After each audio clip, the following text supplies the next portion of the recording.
we are doing an S1 all-wheel drive conversion on this nice little EG hatch. I have everything laid out here, and I'm gonna kind of walk you through just a quick and dirty way to get all this stuff in here. This is everything you're gonna need to put it into the car. So we have an Element CRV diff, the diff mount. So this is going to get mounted up in here. In order to do that, we're gonna have to cut some of the car. So they provide these pieces here. So we have to cut out here. This is gonna get welded into there. These two side brackets are gonna get welded onto the sides. These brackets are gonna go, so I have to remove some of the filler neck material. You can see it on this side a lot easier. This is gonna go up into there and then bolt to that cross member. You can either bolt this or weld this to the chassis. Undecided yet on what we want to do to it. Welding does seem stronger. On the other side, the diff is gonna hit here. So up top, I'm gonna have to take and trace this guy, cut it out, and then that'll leave room for the differential to clear. Obviously, we had to take the fuel cell out or gas tank out, and then we're gonna have to go to a fuel cell. That does make things a little bit complicated for this car. I already got the lower mounts on. They provide different lower mounts to work with the kit so the axles can go through. Another thing I discovered is these little tabs have to get, there's some spot welds in here that will have to get drilled, and this whole thing will actually come off of there so you can get clearance for the axles to come through. As far as the actual hub assembly goes, this is all pretty straightforward. Just remove your old setup and then bolt the new ones on. They have two different styles. This is the race setup, so your toe adjustment is gonna be on these jam nuts here. Otherwise, they do have a different arm setup that goes to your factory toe adjustment. So these will get deleted on this car, and the toe adjustment will be just done there. Camber adjustment is done up top. And then your OEM brakes will bolt hold of this. This one already has a rear disc conversion, so that should all bolt right up to this guy. The front diff mount is going to be a little bit more involved. This is going to get bolted to the differential. That is going to get welded to this bar, and the bar needs to kind of get placed in there. Again, there's really not clear instructions on how to do this part of it. I'm assuming these are going to go on the ends and get welded to the ends once I have it fitted. I'm assuming they kind of leave this a little long and we can trim it up as needed.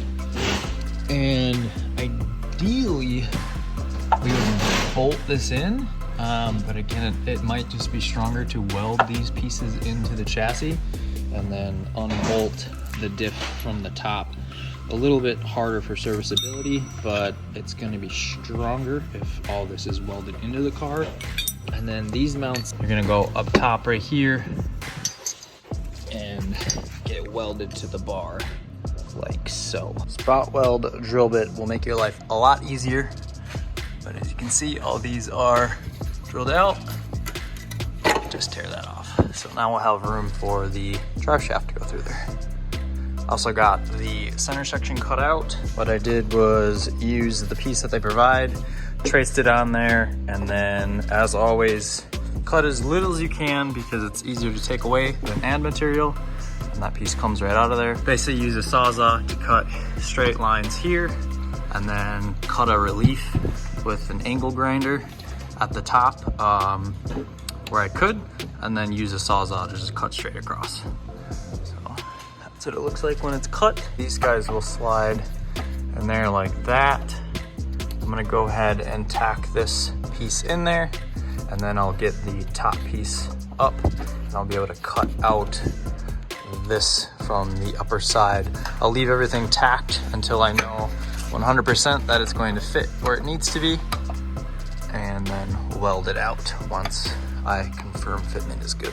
Next big step is to get this plate in here, this cover for the diff, because the diff is going to end up somewhere in here.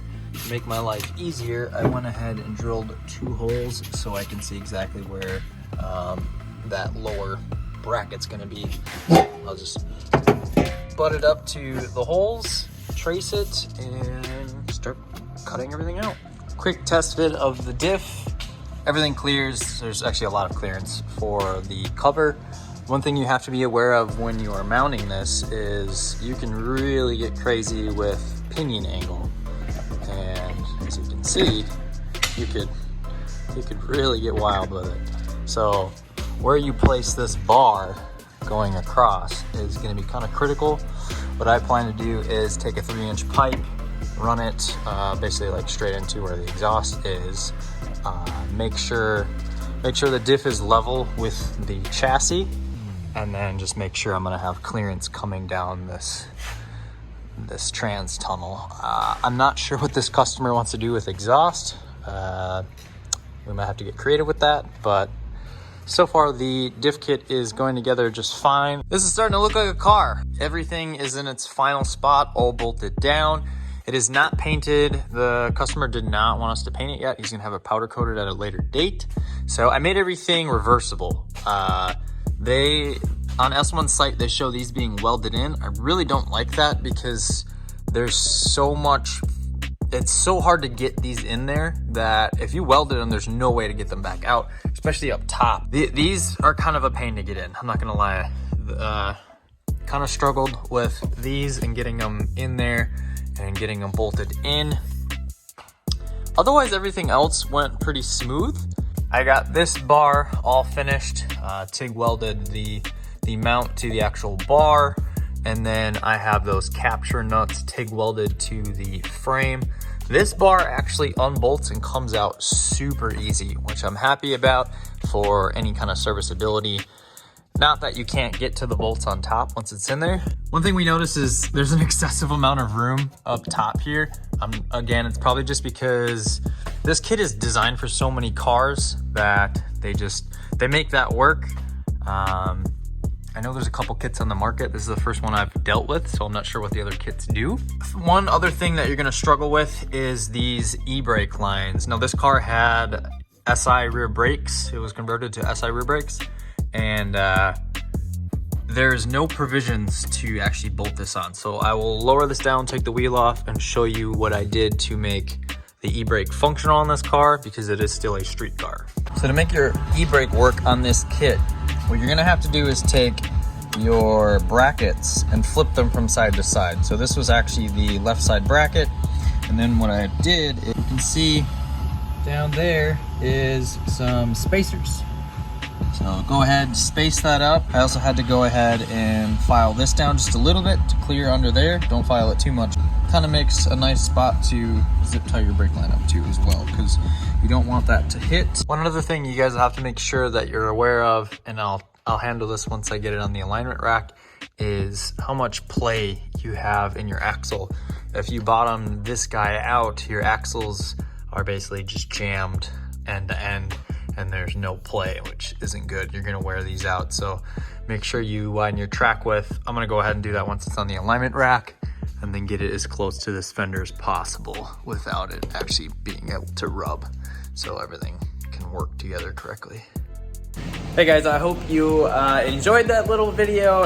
Hopefully it helped you out. Actually, I just mainly did it because I searched and searched and searched, and I only found one video, and that was of S1 doing it, and it was kind of a longer video, so I wanted to just make a very short, very to the point video on how to install that kit into the car. Can't wait for that customer to come back and finish up. We only installed that stuff. He does not have the all-wheel drive transmission. He still needs a drive shaft, so he's kind of just doing that project in steps. But I wanted to film it, and I took a little bit of time out of my workday. Big shout out to my boss, Andy, at ASM Motorsports. If you guys have anything Honda, hit us up. We will pretty much take care of any of your needs. You want a K-swap an RX-7? We can do it. If you got a Subaru, take it somewhere else. Just kidding, we can do those too. Behind me is a Subaru without an engine, and next video you're gonna hear all about this nightmare of a project that I'm learning a lot, and hopefully I can teach you guys all about it. Thanks for watching.